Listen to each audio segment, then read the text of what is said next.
Ladies and gentlemen, dear distinguished guests, dear colleagues, I would like to invite you to take a brief moment to absorb this picture.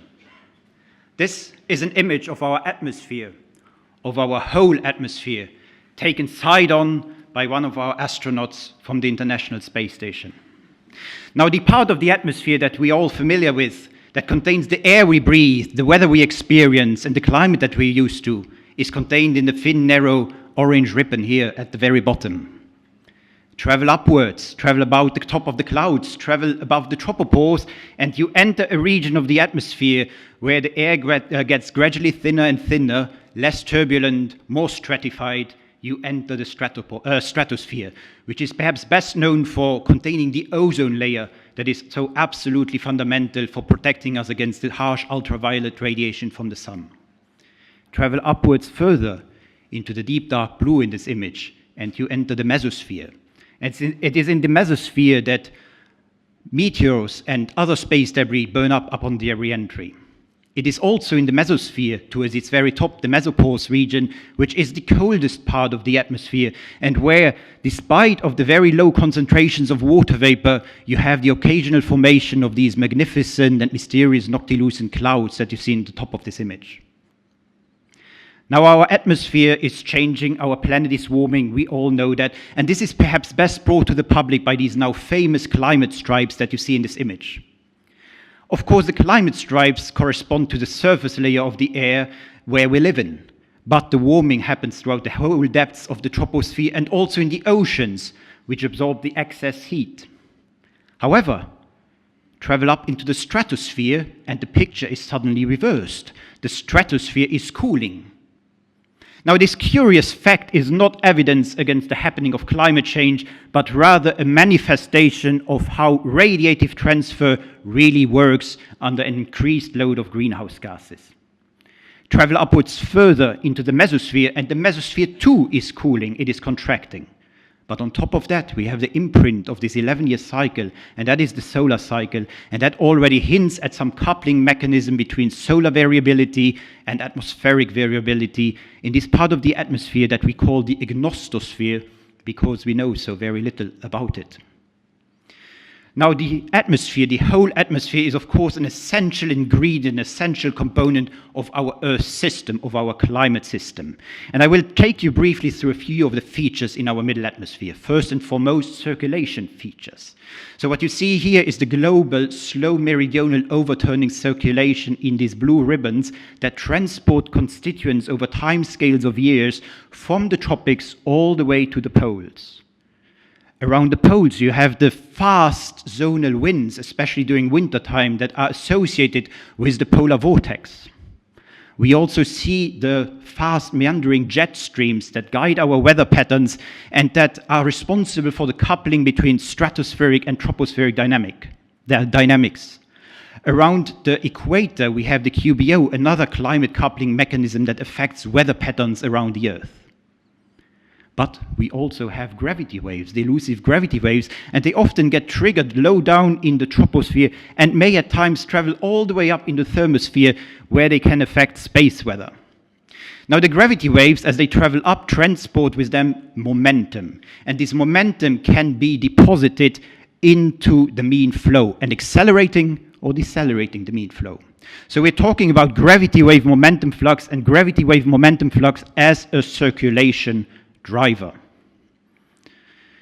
Our middle atmosphere is also coupled to the upper atmosphere and to space weather, in particular to the charged upper atmosphere, the ionosphere, and a particularly spectacular manifestation thereof is, of course, the beautiful aurora that you see here.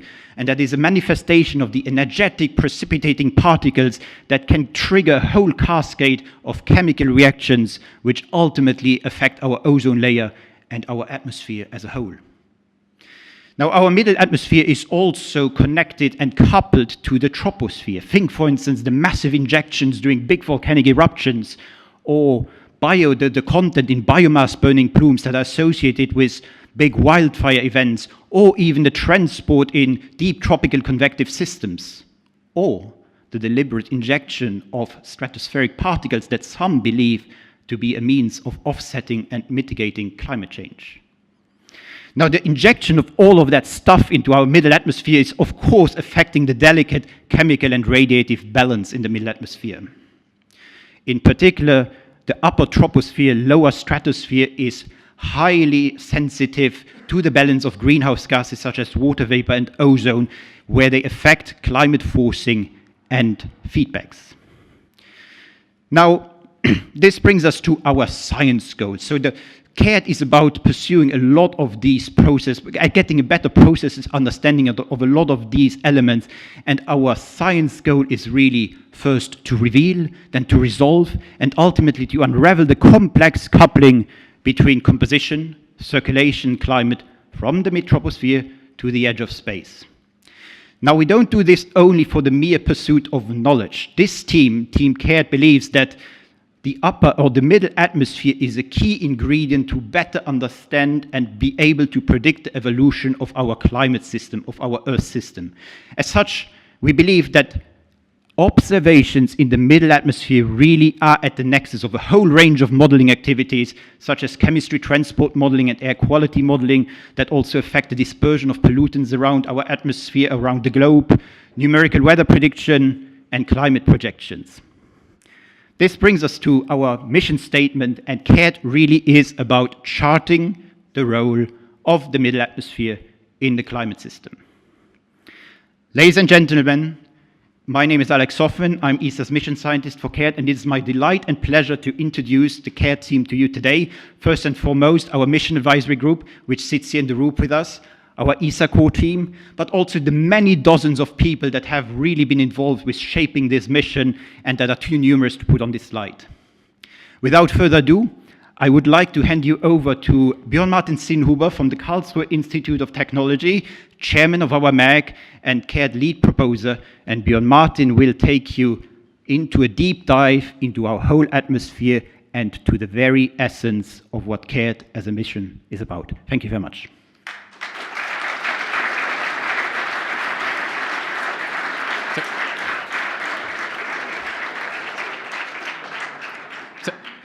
Thank you, Alex, and good morning.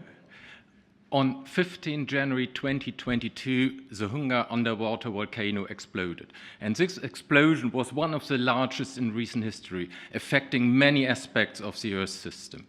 It triggered waves in the atmosphere that traveled around the world, even interacting with tsunami waves in the ocean. On top of ash and aerosols, this eruption injected huge amounts of water into the stratosphere. In fact, this flux of water was as large as if the river Amazon was flowing for a couple of minutes directly into the stratosphere. At the end, globally, water in the stratosphere increased by more than 10%. This is a natural climate perturbation experiment. We can't control it, but if we can observe it, we can study it and learn from it. The microwave limb sounder observed the transport of this excess water that was injected in the stratosphere in the following 2 years, and this traces out the large-scale circulation in the middle atmosphere as this excess water is transported upward, polewards, ultimately up to 90 kilometers altitude. This large-scale circulation in the middle atmosphere that's shown here schematically is driven by waves. And climate models tell us that this circulation is accelerating, it's changing with profound implications on climate. But we don't have the observations yet to diagnose, to characterize this circulation. This is one of the foremost objectives or science questions of the CAIRT mission. How is the middle atmosphere circulation changing? The next one is, what is the wave driving of this circulation? In particular, small-scale gravity waves play an important role, but we have insufficient observations to characterize and quantify that. This changing circulation interacts with the upper atmosphere, with the effects of solar variability and space weather on the atmosphere, so we want to better understand what is the coupling with the upper atmosphere. On the lower boundary, we have seen volcanoes, and also, as we will see in a few moments, wildfires can inject large amount of material into the middle atmosphere. What is the effect of this on the middle atmosphere and on the climate system?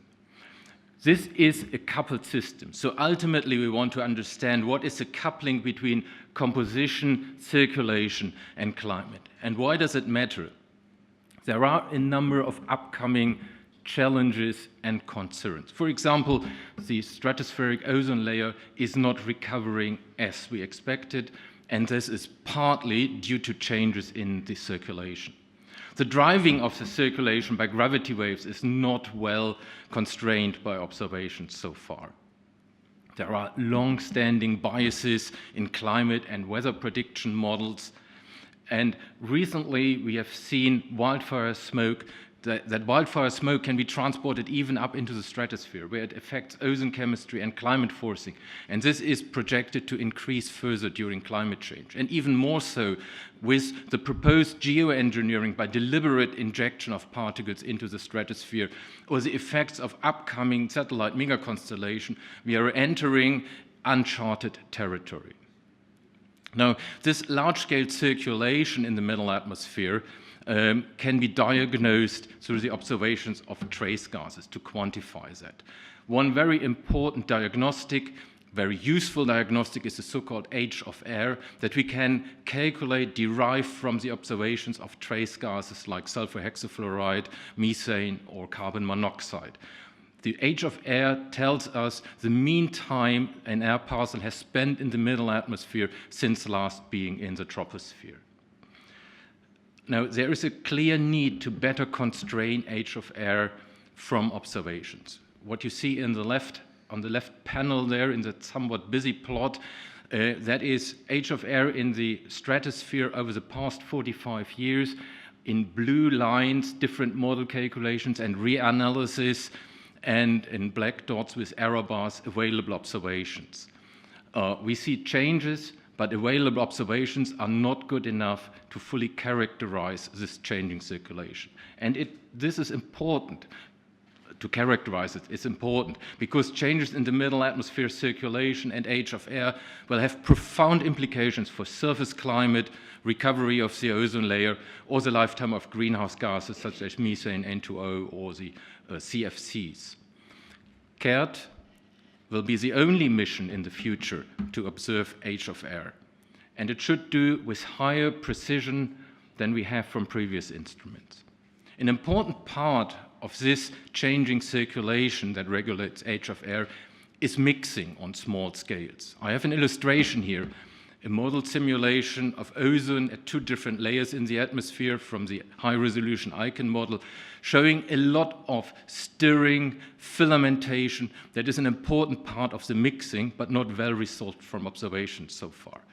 We see this filamentation, for example, in aircraft in situ observation, like we did here a couple of years ago on a flight in the lower stratosphere across the North Atlantic. You see on the left-hand side ozone, in the middle age of air, both at about 14 kilometers.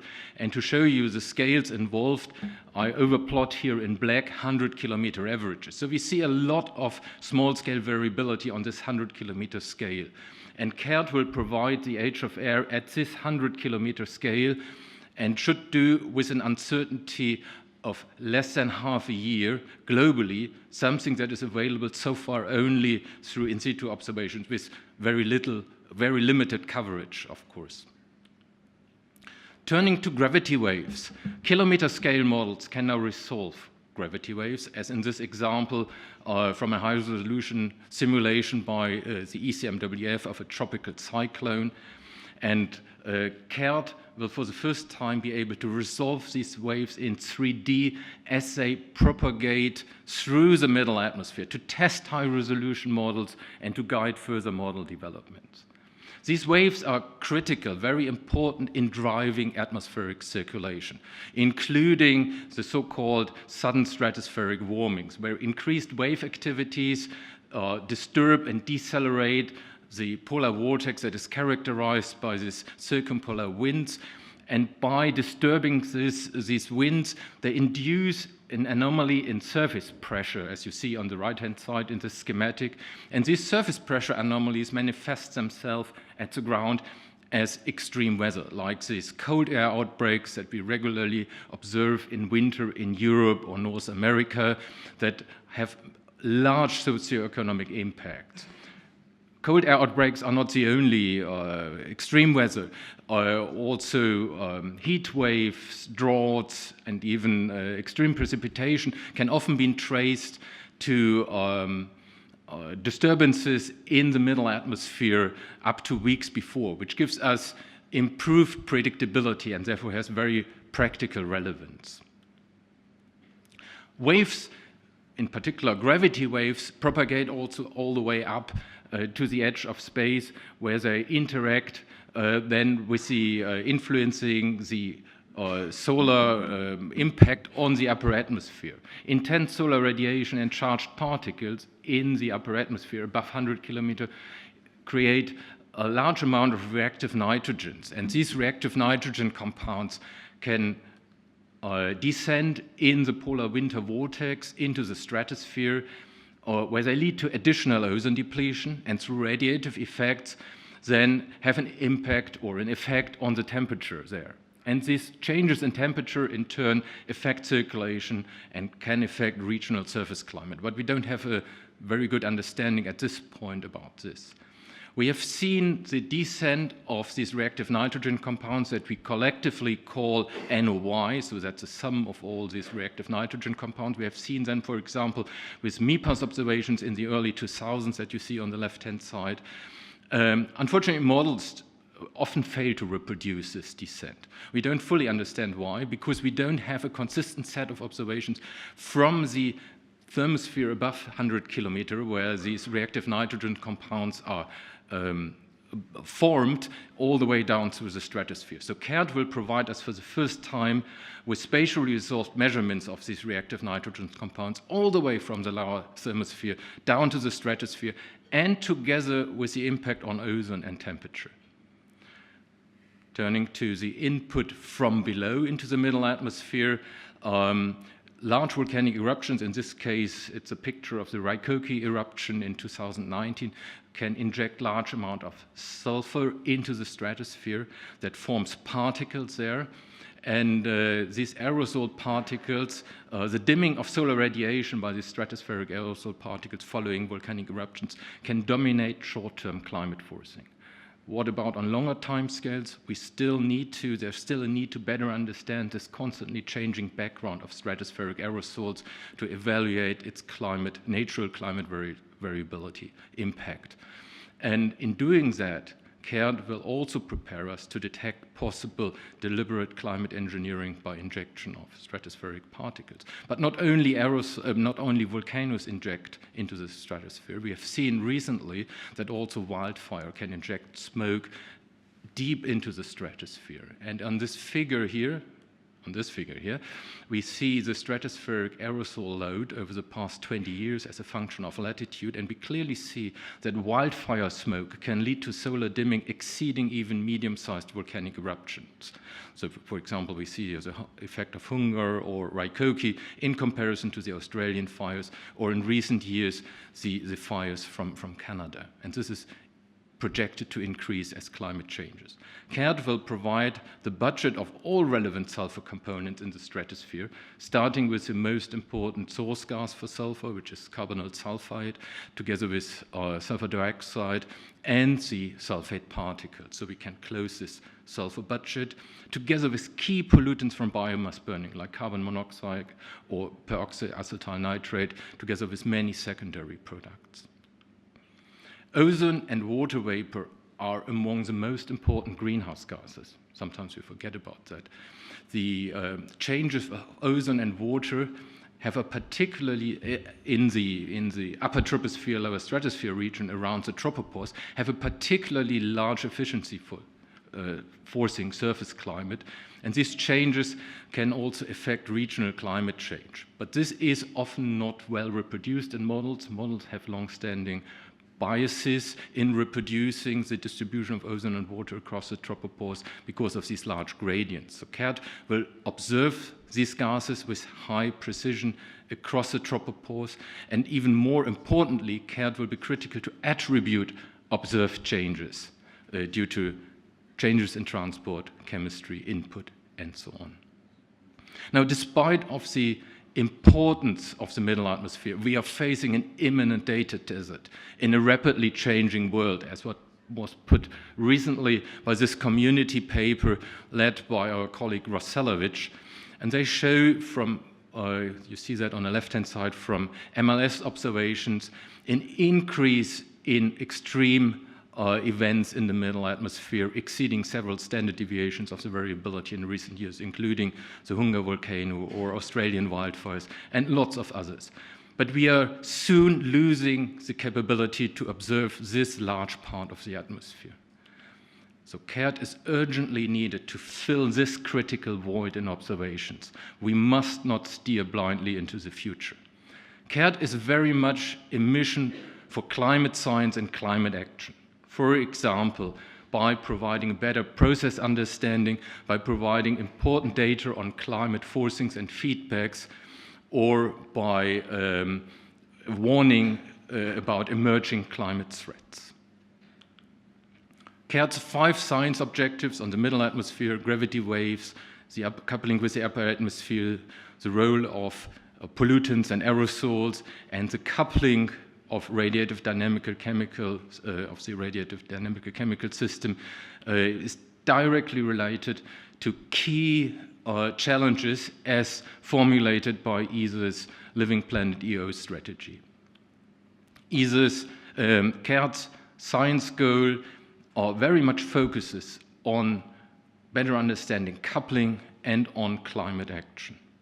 From these 5 science objectives, we have derived very specific mission objectives to observe the age of air and the relevant traces for that, for gravity wave parameters, to observe nitrogen oxides for the coupling, quantify anthropogenic and biomass burning pollutants and the sulfur budget, and to observe ozone and water throughout the whole middle atmosphere to resolve strong gradients and spatial structures. These mission objectives define the primary products of the CAIRT mission, the level 2A products, and the derived level 2B products shown here in yellow. For mission objective 1, it is sulfur hexafluoride, the CFCs, N2O, the derived product, age of air, methane, carbon monoxide, and temperature. Then the gravity wave parameters, wavelengths, direction, amplitude, momentum flux, and phase speed. The nitrogen oxide over the whole middle atmosphere together with the derived parameter NOI. Then carbon dioxide, carbon monoxide and peroxyacetyl nitrate together with H2SO4 sulfate particles, SO2 and carbonyl sulfate, and ozone and water vapor over the whole depth from the mid-troposphere up to the upper mesosphere. The coverage requirements, in particular the upper range, is dictated by the need to resolve the maximum in the nitrogen oxide density just above 100 kilometers at high latitude. So this also drives the requirement for global measurements with ideally only a small polar gap. And we need regular observations without intervening diurnal or interweaving diurnal and seasonal cycles. And CAIRT is not an operational mission, but we see huge benefit in having a large part of the data available in near real time for services and other applications. We have derived CAIRT's observation requirements, the resolution, spatial resolution, and the total uncertainty from a set of comprehensive whole atmosphere model calculations, and in reference climatology, here shown exemplarily only for 3 of the products. We've done that for all of them. You see on the right-hand side the variability from the climatology that has been used to set the threshold and goal requirements for the total uncertainty that we want to achieve in certain altitude regions. And many of CAIRT's primary observables have requirements that are broadly consistent with user-specified essential climate variables as defined by GCOS or in the course of ESA's climate change initiatives on water vapor, ozone, and greenhouse gases. Now, GCOS has clearly stated the urgent need for future limb observations to provide vertical profiles of water, ozone, and other important trace gases. In fact, CAIRT will be the only mission to provide the profiles of methane and N2O for essential climate variables and applications.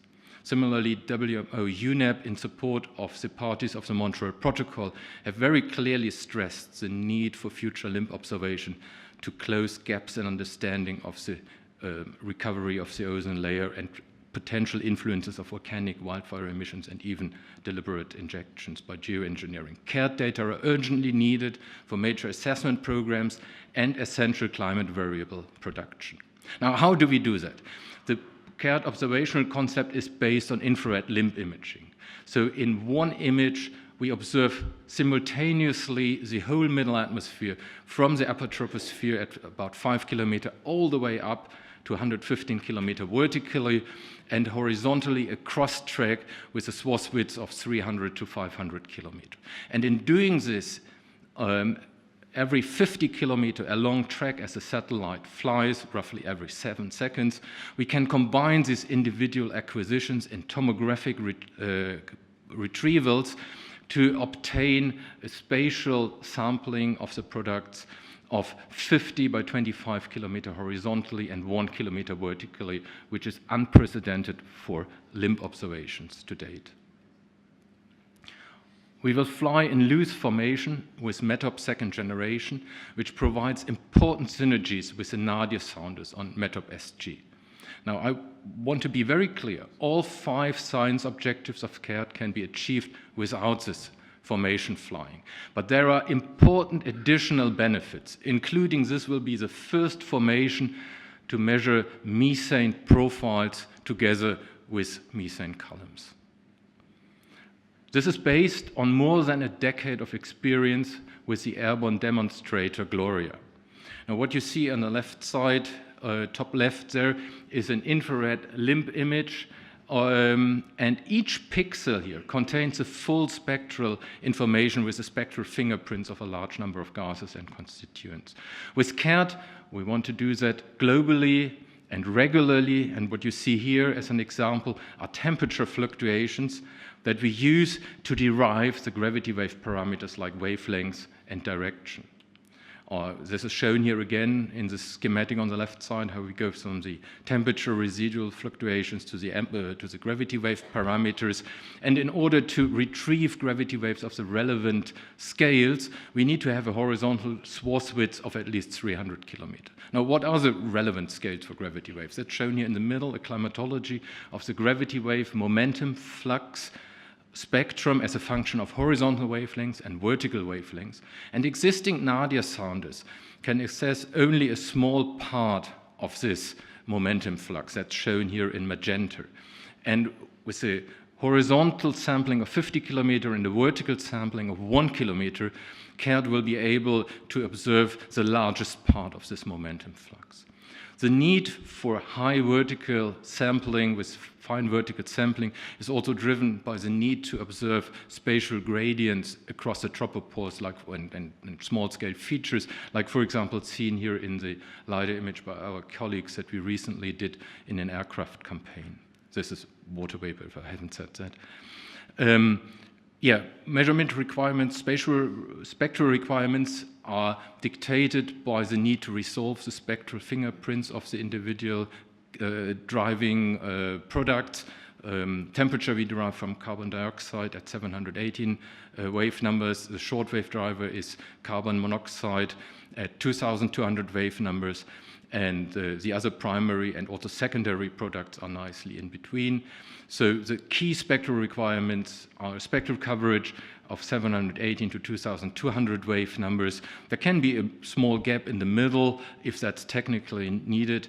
And the spectral resolution needs to be better than 0.25 wave numbers. We have derived that on the one hand side from retrieval studies and on the other hand from long-term experience with previous instruments. In a similar way, we have derived the requirements, the radiometric requirements for the noise equivalent spectroradiance NESR and the uncertainty shown here in these colored lines in comparison with an example spectrum from the atmosphere in blue. So we have defined clear science objectives, derived from them mission objectives and mission requirements. And with these observation and measurement requirements established, we can now hand this over to our technical team. And I do this here by giving the word to our study manager, Alice.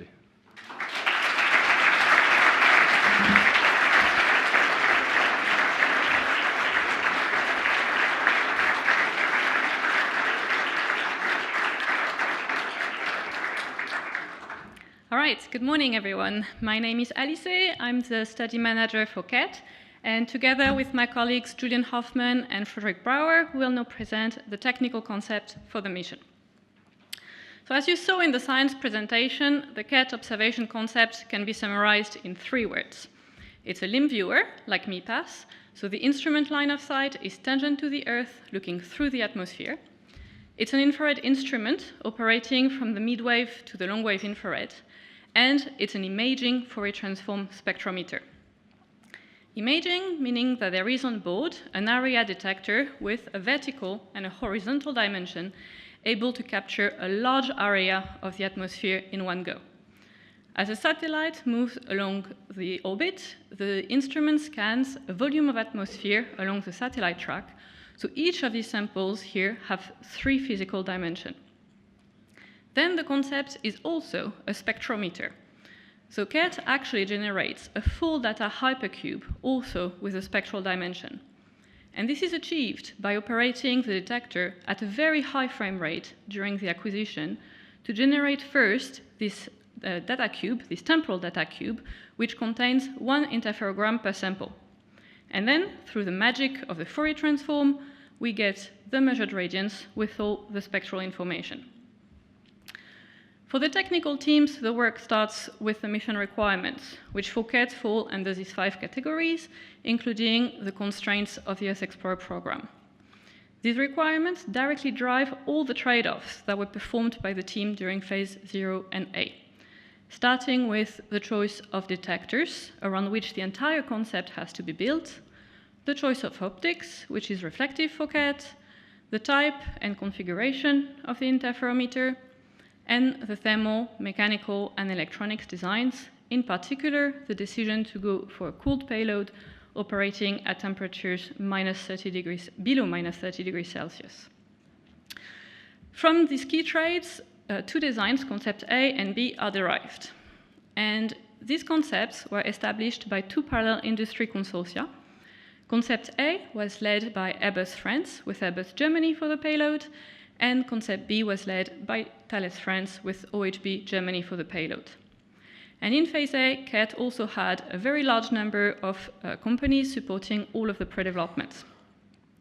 Last but not least, there was a 3rd consortium led by GMV Spain, who was in charge of developing the end-to-end performance simulator. Now, where are we at the end of phase A? Both concepts A and B have converged towards a similar architecture with 2 detectors. At the top, you can see the optical bench assembly, which houses all the sensitive electronics and the detector's focal plane assembly. And at the bottom, you can see here various sets of electronics and thermal hardware, which are here to control the payload. Now, taking you through it step by step, first we have the optical bench mounted on bipods, which is similar for both concepts. Then the baffles and the fields of view. And here you can see 2 different configuration choices. Concept A, a deep spaceport in dark green, is located above the limb view in yellow, whereas for concept B, they are on opposite sides. Both concepts feature a pointing mechanism to switch between these views and an internal black body for calibration. For concept A, you can see it here above on the bench, but for concept B, it is below, so you can't see it. From the pointing mechanism, the light is then redirected into the interferometer and then into the back telescope assembly, which creates the image onto the detectors in the cryogenic FPA. Then, all around, the structure is added, the various sets of electronics, the radiators to cool everything down, and voila, you have a nice payload. Now, at the heart of the payload is the interferometer. The FTS was the only concept that allowed to meet both the spectral resolution and the sampling and coverage needs. From the concept and the requirements, the key sizing parameters are derived. Now, both concept A and B are using a two-port interferometer with a Michelson design in a double pendulum configuration. There is a beam splitter at the center, two corner cubes mounting on arms, which rotate about a pivot point. And at the input light from the scene impacts the beam splitter, it is split in two. Then it is reflected by the corner cubes back onto the beam splitter, where it combines to form the output beam. And just like a Michelson, what creates the interferences is a movement of the arm, which varies the optical path difference and generates the interferogram. And the interferogram we obtain is a direct encoding of the input light. For example, if the input light is a monochromatic source with a single wavelength, then we get a clean sine wave out. But as more and more wavelengths are added, they superpose and combine into this complex waveform with a central peak, which can be described by the following equations. So this illustrates how the FTS is able to encode the full spectral content of the scene at a very high spectral resolution and into every single pixel. So the interferometer is a key technology for CAIRT, and here the two industry teams were able to start from existing designs from the TENSO 2 and Forum missions. In addition, in phase A, additional pre-developments were carried out to further build up the maturity, focusing especially on two key areas. You can see here on the lower left the amplitude beam splitter being tested in cold vacuum at ABB. And on the right, you can see the CAD model and the actual hardware of OHB's prototype interferometer, which is being used to de-risk the thermal and dynamic aspects also in cold conditions. After the interferometer, both concepts feature a back telescope assembly with 4 reflective freeform mirrors. Here again, the two teams were able to leverage the extensive heritage from the Premier telescope, which was a previous S-Explorer candidate, and from the MTG back telescope assembly. In addition, pre-developments were carried out with specialized suppliers to iterate the two detailed designs that you see here and make sure we could obtain good optical performances whilst ensuring that everything remains manufacturable. After the telescope, the light is split into its mid-wave and long-wave component by the dichroic beam splitter. And here again, you can find very similar technology being used on EarthCare MSI, for example.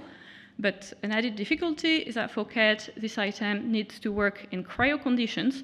So here again, a pre-development was already started to manufacture and test coating samples. We saw that both concepts feature a pointing unit to switch between the limb view, the deep space view, and the black body for calibration. This pointing unit is a simple design with a single axis, and it has extensive heritage. And the black body is a floating one for CAIRT, directly inspired from the Forum and LSTM designs, so there was no need for pre-development here, in phase A at least. Finally, one of the most critical technologies for CAIRT is by far the detector. Here, the two concepts are using MCT area sensors, which is a very mature and very well-known technology, but the CAIRT needs are very demanding. First, these detectors need to operate far into the infrared, up to 14 microns. They also need to cater to the wide dynamic range of the scene. And finally, they need a lot of pixels operating at a very high frame rate. And for CAIRT, the detector development was started in phase 0 already, with all 3 potential detector suppliers in Europe. Each supplier started from an existing design and built up a roadmap to see how the detectors needed to be adapted for the CAIRT needs.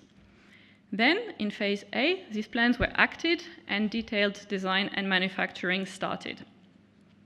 Today, I'm happy to report that AIM has completed the MCT design and the long-wave ROIC design and recently started manufacture. Leonardo and Lin-Red went even further and successfully managed to build fully functioning detector prototypes for the long wave and the mid wave, which is really truly a great achievement given the short time frame of phase A. Going forward, the plan will be to carry on pre-development with up to 2 detector suppliers to reach TRL5 in phase B1, and then the manufacturing of the QM and FMs will start in phase B2. And a good thing in phase A is that already the 2 industry teams were able to use the preliminary results from these prototypes and feed them into their performance models. Now, these detectors need to be cooled cryogenically. Concept A is doing so by using a cryostat architecture, which houses both detector and the dichroic beam splitter inside. Concept B is using an integrated detector cooler assembly, which allows to cool each detector individually in their own small vacuum chamber. Both concepts are using cryocoolers of the Stirling type with pulse tube cold fingers connected to a linear compressor.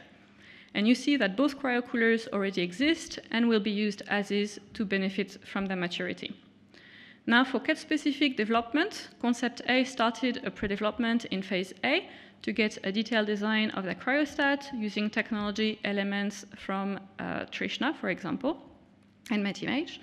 And Concept B adapted the design of the Superhawk Viewer from Leonardo, which has already flown in space, and also started the manufacturing and test of key components like this golden cold shield. So all these technologies are mature, but now they need to be put together for CAIRT and consolidated to meet the needs of the mission.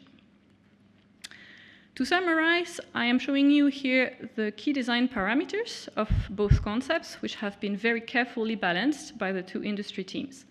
These 2 designs allow to meet the required performances of the mission that are now going to be introduced by my colleague Julian.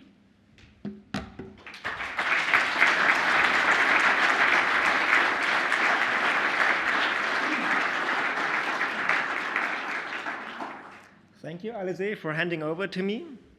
The already introduced key performance areas can be further broken down into key performance requirements.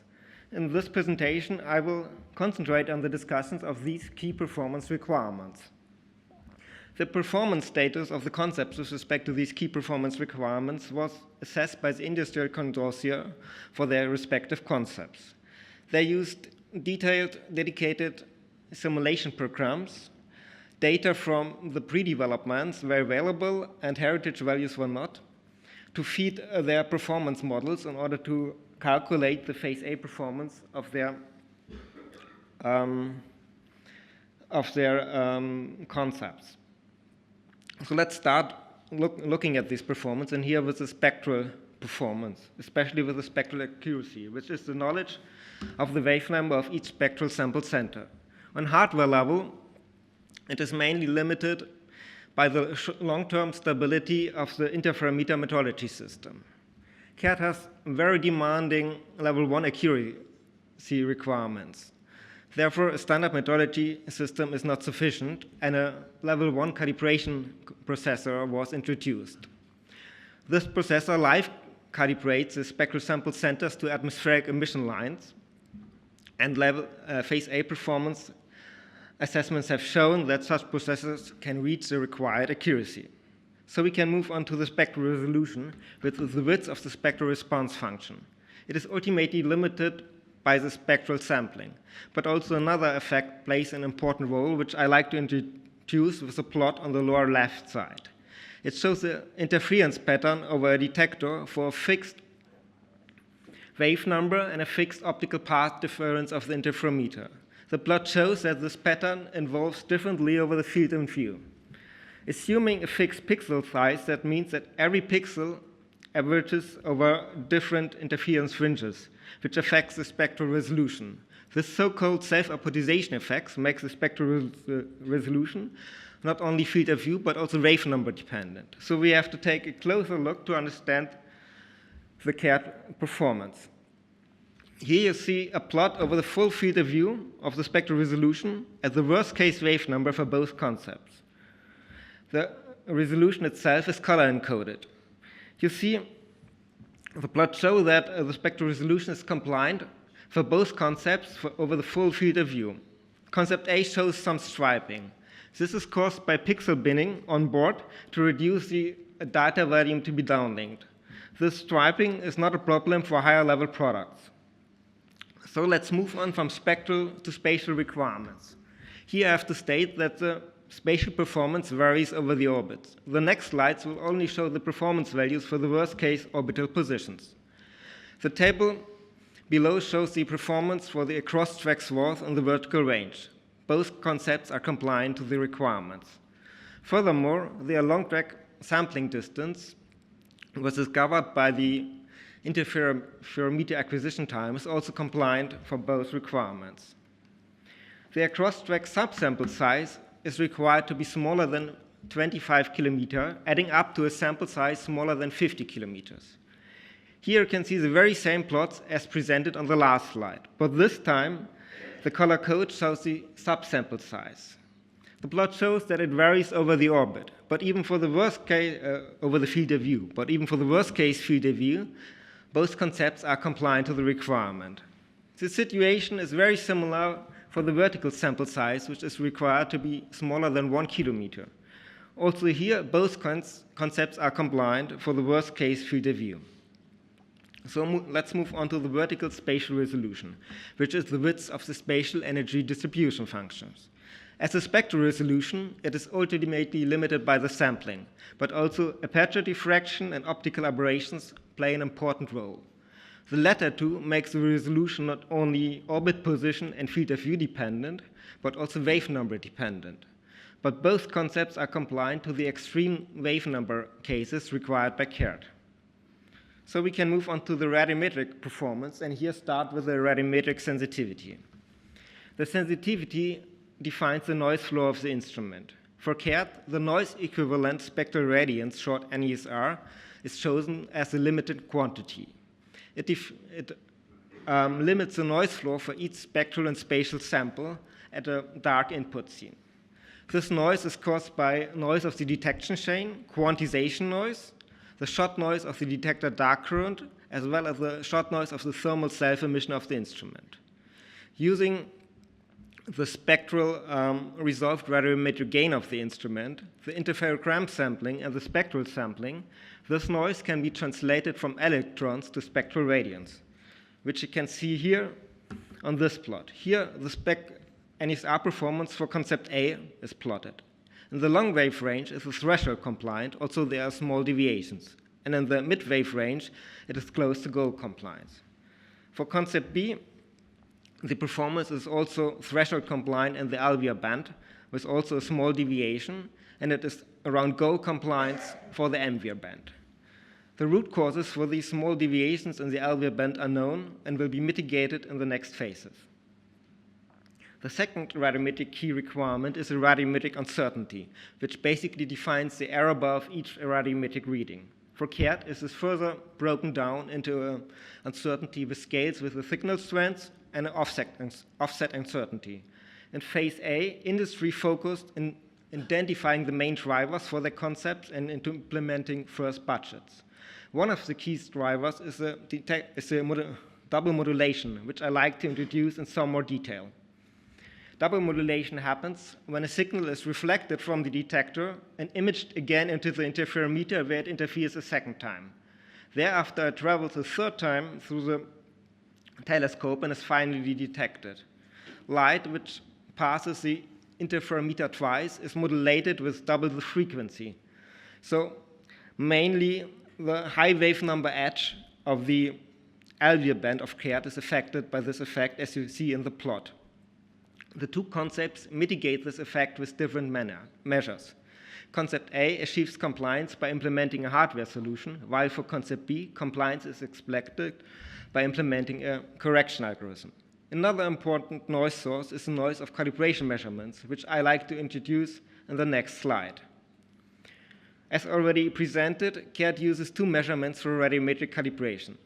The first one measures the radiance of a floating black body, which has the same temperature as the instrument. At such temperatures of roughly 240 Kelvin, the signal at the high wave number edge of CAIRT is very faint. The second measurement is a deep space measurement with basically 0 external input signal. Also here the signals are very faint. Thus, heavy averaging over many measurements is required to reduce the noise of the calibration products. And this comes with a challenge. Averaging over a short time period means that many of the available measurements are used for calibration instead for limb observations. But averaging, on the other hand, over long time periods means high demands on the instrument stability. In phase A, industry assessed the best balance between the required number of calibration measurements, the industry stability needs, and the science data availability. The result can be summarized as follows. The averaging time will be less than 1 week, and the instrument stability needs to be better than 0.4 Kelvin, which already requires observations for different orbits position to mitigate instrument drifts over the orbit. These calibration strategies lead to compliance to the satellite availability requirement for both satellites. So let me finally come to stray light, which can be an important error source for limb observations. As you can see in the upper right plot, there's the radiance, expected radiance for shine CAIRT plotted over the altitude and wave number. There's a strong radiance gradient with altitude in this plot, which generates a sensitivity for stray light. Knowing this sensitivity for stray light, industry performed detailed stray light analysis in phase A. The result is that already in-field stray light caused by surface scattering can affect L2 retrievals. Therefore, it was decided to implement a stray light model into the level 2 retrieval. The trick is that the stray light model can be adapted in flight. As you can see again in this plot, there are areas, the shaded areas, where no radiance is expected. If a signal is measured in these areas, it is caused by stray light, and the stray light model can be adapted to the observations. The lower plot shows a first assessment by science for this correction. It shows that model adaptations by only 1,000 limb measurements are already sufficient to tune the stray light model to the required accuracy. With that result, let me summarize the payload performance of the two concepts. Both concepts are compliant to all key requirements. Also, there's a small deviation for the LNSR in the LW band. This is not deemed critical, as I can already say that the level 2A assessment show compliance. Supporting performance will be discussed in the platform part of the presentation by my colleague Frederick.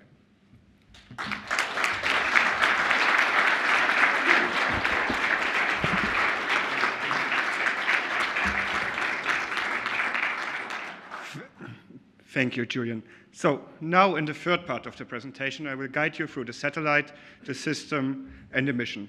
We start with the satellite configuration for concept A. Just as a general explanation, we will move to the right in the direction of the velocity. On our feet would be Nadia, or the Earth, and we're looking to the left, which is the limb view, which for concept A is shared together with the deep space calibration. And then coming from the slides or from my back would be the sun, which means that the payload is accommodated on the shadow side of the platform, providing an optimized thermal environment. Similar for concept B, we can see the key striking differences here are the solar arrays are accommodated on both sides of the spacecraft, and that the calibration port and limb view are split by 180 degrees. Also, we can see that the satellite fits well into the fairing of Vega C. Now, going from the outside view of the spacecraft, we can also have an inside look to the satellite. Here it is shown for concept B, however, concept A is similar. Both missions use their heritage from the Copernicus expansion missions, LSTM for concept A and CHIME for concept B. So now going step by step through the inside of the spacecraft. We have the payload units, which two of them are accommodated for concept B within the platform. We have the data handling, which allows us to operate the spacecraft, and then the payload data handling subsystem, which allows us to bring this precious payload data from the instrument down to us on Earth. Then the electrical power, as we need to somehow energize all our systems. The telemetry tracking command subsystem, which allows us to send our commands to the spacecraft. The propulsion to move around in the orbit. And then finally, the attitude and orbit control subsystem, which controls the pointing and the attitude of the spacecraft. Going into more detail about the pointing, we have now a look at the pointing performance.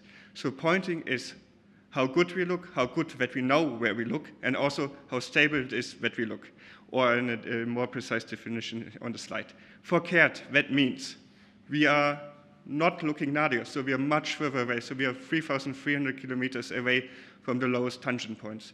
We want to have a vertical stability of 25 meters, which is important to resolve the air layers. And finally, as I introduced, we have an interferometer, which takes 7.4 seconds to integrate. So that means CAIRT has a challenge in terms of pointing. However, if we compare these values, especially for the relative pointing requirements, to other ESA missions which are in development or are already flown, we can see, yes, CAIRT is difficult, but it is achievable and has been achieved before.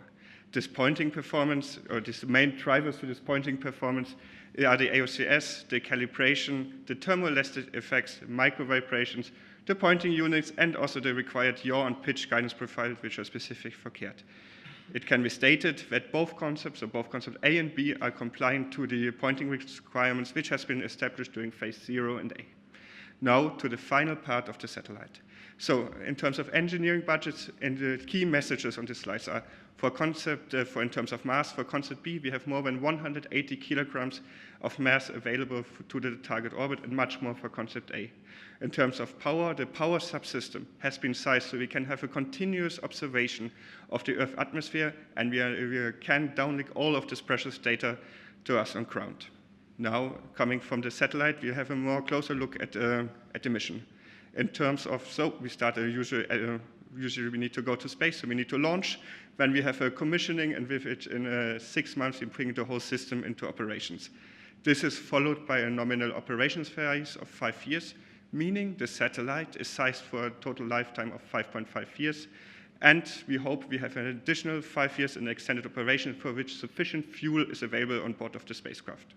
Finally, at the end of the mission, we have to perform the end-of-life activities. This means we are moving from our operational orbit with METOP SG to an end-of-life orbit, and then in successive perigee loadings will re-enter the spacecraft above the South Pacific uninhabited area. And here is shown how it might look in the example of the ATV. Going more further on mission, we have the formation flying, as just said. So CAIRT and METOP SG fly in a formation, which is linked to the distance to the 3,300 kilometers for the tangent points, or which implies a 7-minute separation between the two spacecrafts. This means we are in a loose formation, which means our requirements in the long track are 1 plus and minus 1 minute. And we also assess the formation safety within phase A, which shows that we have around a reaction time of 2 months in case of a failure of CAIRT.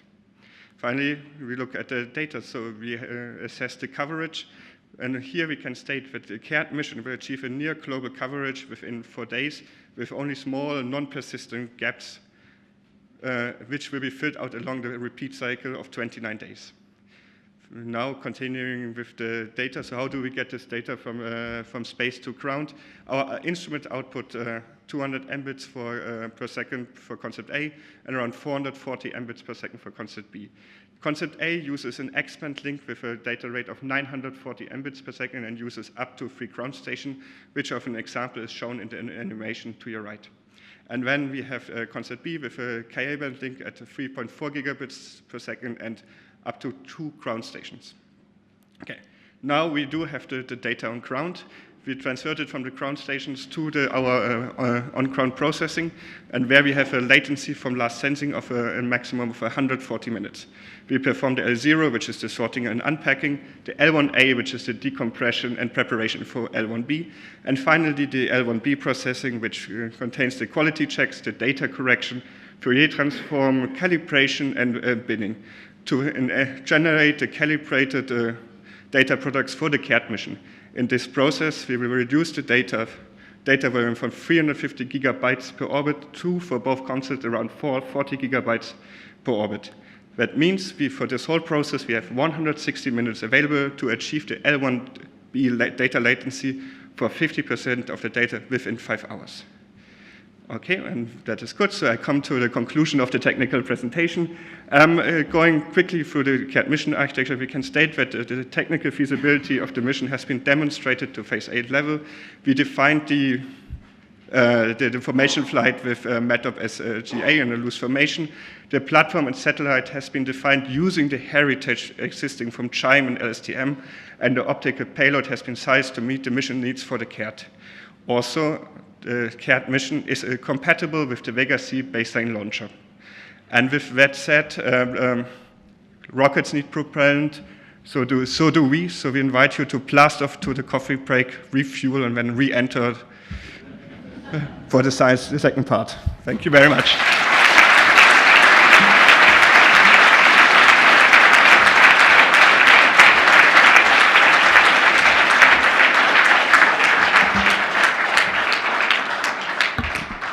Thank you very much for great presentation and also for excellent timekeeping. So just one announcement before coffee, that is that we are in the process of uploading all the presentation material on the meeting site. You will find the CAIRT presentation there already. So in preparation for the Q&A, we will have Q&A 45 minutes with the CAIRT team after the programmatic presentation. And during coffee break, we will also make sure that the WIVERN presentation is there, so that everybody can refer to specific slides in the Q&A later. So, as already announced, there is coffee. Thank you very much for that as well. We will reconvene here sharply at 11:25. Thank you very much.